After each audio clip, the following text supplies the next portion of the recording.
All right, so we find ourselves here in the Georgia woods in the middle of nowhere with some time to kill. And so I had a friend a month or two ago suggest to me that I make a video about this, so I'm going to. And I watch enough Food Network that I feel like I'll go ahead and take a crack at being a chef personality. So anyway, for the last 5 to 8 years, I've pretty much been eating the exact same thing. I would say 3 to 4 times a week. It's initially it had been called Chris's vegan wraps, but then it was suggested to me that because it doesn't sound that appetizing to many people to have a vegan wrap, we changed the name with a lot of support to officially be called Chris's Awesome Wraps. So this has been a closely guarded secret of mine that I have not shared with the public ever since I stumbled upon this recipe 5 to 8 years ago, something like that. But I feel like emotionally, physically, spiritually, I'm ready to unveil this recipe to the public. So that's what we're going to do today. I'm going to walk you through how to make Chris's Awesome Wraps. So down here, I've got everything that you need. The beauty of it is that once you have the essential items, pretty much with your veggies, you can use whatever is laying around. But this is more or less what I use. We've already cooked the rice. That's something that you'll need. So whatever rice you like, make sure you have some cooked rice around. What we'll first do is use the field roast. Now I'm very brand specific, if you can see it through there, on this non-meat meat. I've tried other things, but I've always come back to field roast, so I'm a big believer that field roast makes this recipe. If you make this, please only buy field roast. Then we've got some veggies that we'll cook along with the field roast. Then we will throw all of this together in this wrap. All right, so the first step, I got a piece of field roast ready to go, and then I'll grab a knife and just kind of cut it out of the package. And I've already poured some olive oil. I usually use olive oil into this pan and get that going and try to keep it at a low heat and cook this for about 5 minutes or so on low heat. All right, so now we've got our field roast on, cooking very slowly, and during that time then I transition over to any veggies that you want to put into the pan with the field roast to saute them and cook them down a little bit. So you want to start with the field roast for 3 minutes, 4 minutes, 5 minutes, and then add in the chopped veggies for about another 2 to 3 minutes. So I'm going to go ahead and get my veggies chopped right now.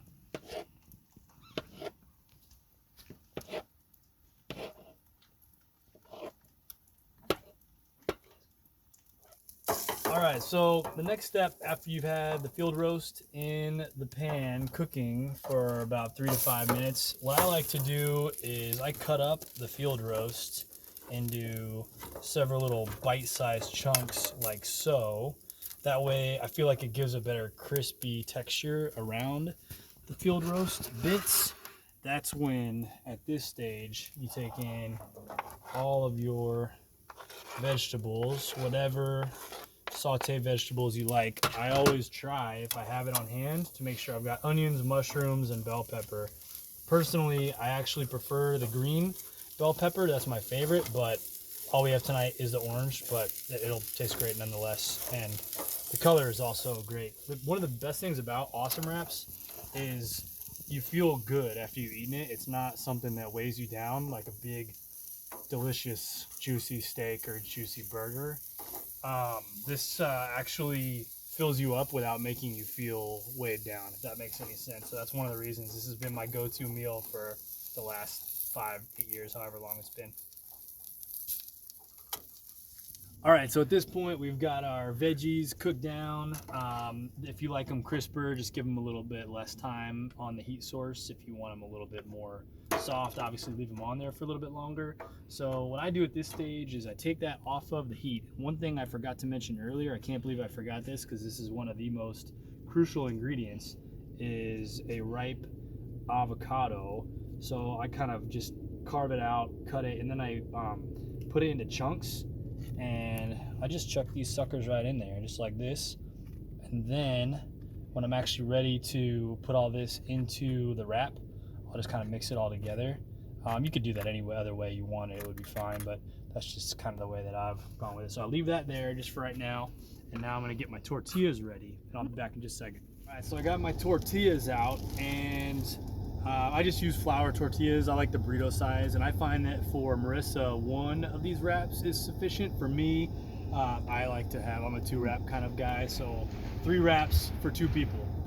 So I grabbed my wrap, and this is interesting. I used to microwave these wraps to kind of soften them up, and once I got out here and I had to cook on the road and all I had was the Coleman and no microwave, I kind of stumbled on a better technique. I put this cast iron pan on, and then I'll throw the tortilla on there for about a minute until it starts to get crispy on the bottom, and then I'll pull it off, and then I'll show you how we finish it all off. But definitely, I think preferably cooking it over a heat source like this to get the wrap crispy and get soft at the same time is the much better way, but you can microwave it just to soften it up if that's all you have. All right, so at this stage of the game, I just checked my tortilla and it's looking great. You just see a little bit of nice brown, golden brown on the bottom, so it's nice and soft on the inside, but it's got a nice little crunch on the outside. So now we're ready to build this thing, and the way I do it is Marissa likes light rice, extra veggies, so I just give her just a little bit of rice here in the center, going with the grain. That off of there. There we go. Light rice. And now come back over here. And at this point, I kind of stir this, mix this up just a little bit so that we get plenty of avocado. She definitely likes the fillings. She likes the avos. There's a nice avo there. Yes. Look at how pretty that looks. So healthy. All right, but we're not done yet. To keep the layers kind of contrasting, I'm gonna give her plenty of greens here to kind of build another layer. Whatever greens you have on hand is fine. Sprouts have worked in the past. There's their greens. Now, this is one of my favorite parts of the Awesome Wrap. It's the fermented vegetable. So any kind of sauerkraut or fermented veggie that you can find or that you have at home will work great. So put that in there. And then Marissa also likes things spicy, so we're gonna top hers with some hot sauce there. And there you have it. That took about, total time, about 15 minutes tops. And I mean, look at this thing. Look at that puppy. That thing looks great. And it's super healthy and it's very filling. And like I said, after you eat it, you don't feel weighed down by it. So anyway, if you have any questions at all on Chris's Awesome Wraps, please just contact me via email or leave a comment on this video, and I promise to get back to you. But I can guarantee that you will enjoy this. I've never had anyone try one of these and not come back for more. So Chris's Awesome Wraps, enjoy.